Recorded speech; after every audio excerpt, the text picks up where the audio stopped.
Have you ever felt overwhelmed by the flood of jargon when diving into the world of marketing? Well, today I've got you covered. Let's debunk some of the fancy lingo and figure out what's actually important for your business. 1. CPI, cost per impression. Think of it as the price tag for each view. It's not very popular these days. It used to be, especially on platforms like Google. What we usually measure now is CPM. CPM is cost per milli. That's cost per 1,000 views. It's a good way to measure campaigns and see how much it costs to scale them. 3. We have call to action, CTA. Whenever you see a button saying buy now or subscribe, that's a CTA. And speaking of, like this video and don't forget to subscribe. CPC is cost per click. Simply how much you pay when someone clicks on your ad. A good CPC depends on business, location, and competitors. We usually measure CPC on Google. We also look at it with traffic ads on different platforms, but Google is the main CPC platform. KPI is a key performance indicator. This is an indicator you and your business set, depending on what you would like to measure, where you like to perform. For many of us, cost per acquisition is a KPI, as we need to know how much we pay to obtain a client. PPC is pay per click, pretty self-explanatory. You pay only for the clicks you get. You could get many views with only one click, and you only pay for that one click. 7. ROAS, return on ad spend. If there's one term you should remember from today, it's this one, and it's ROAS. It's the return on ad spend. How much money did you make from your advertising dollars? This should preferably somewhere over 3, so you can make money and continue to scale. If you do some sort of e-learning or course selling, it might be close to 2 because you have lower costs. Drip or flow. Think of it as a series of messages like email campaigns or connecting with someone over time, text messages. These can be really powerful if they're made correctly. As we can see, the cost per sale or cost per acquisition in email marketing is really low. Then you get a higher ROI. Inbound marketing, imagine someone giving away free value to attract potential customers. For example, like this video, you learned something and we hope someday you'll think of us when you need expert advice. Inbound is basically everything you do that makes someone contact you without you reaching out to them.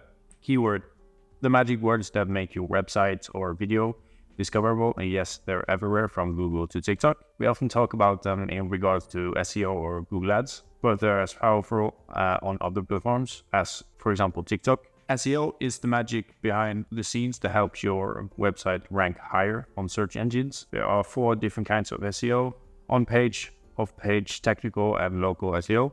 They're all very important and you should work on them continuously. Landing page. This is a specific web page designed for one thing, and that's conversion. This page should put your offer in the best possible light and have a bunch of CTAs. Have you ever browsed on a product or a page and then saw an ad for it everywhere or across different platforms?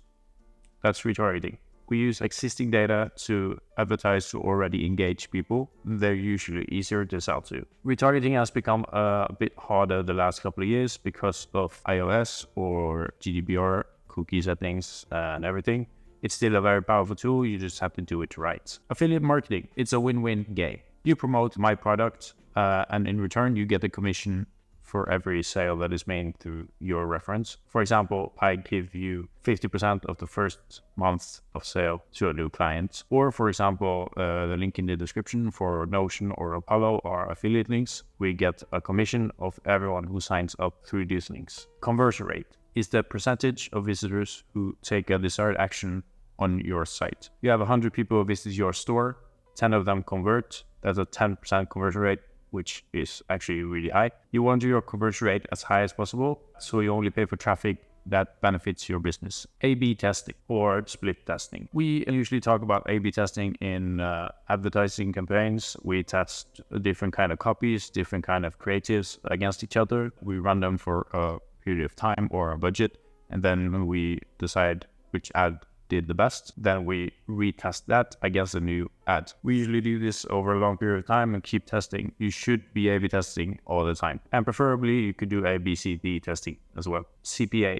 CPA is cost per acquisition and maybe one of the most important things to measure. When we know how much we need to spend to get a new customer or client, everything falls into place.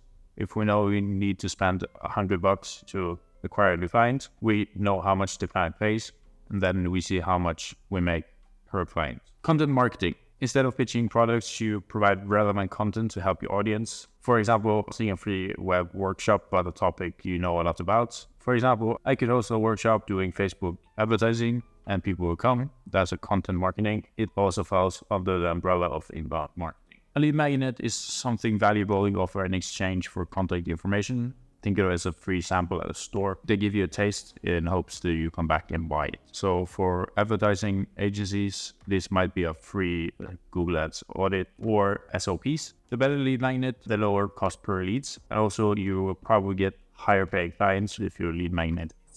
That's it. As Hormozy says, make your free stuff better than the paid stuff. And lastly, we have organic reach.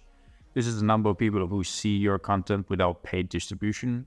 For example, how many people see your TikTok when you post it or your Facebook post. That's organic reach. On many platforms, organic reach has been going through a tough time. Currently, the best platforms for organic reach are TikTok and LinkedIn. That's 20 different marketing terms in a short amount of time. Having a certain understanding of these terms, then jargon makes it easier to work with both agencies and internal teams, so we all speak the same language. You don't have to remember every single one of these or write a thesis on them, but having a grasp of the essentials can significantly improve your communication with the decision-making progress and within your business. So if this content was beneficial, I hope you give it a thumbs up. And if there's any terms you're still unsure about, leave a comment. I will answer them in the comment section.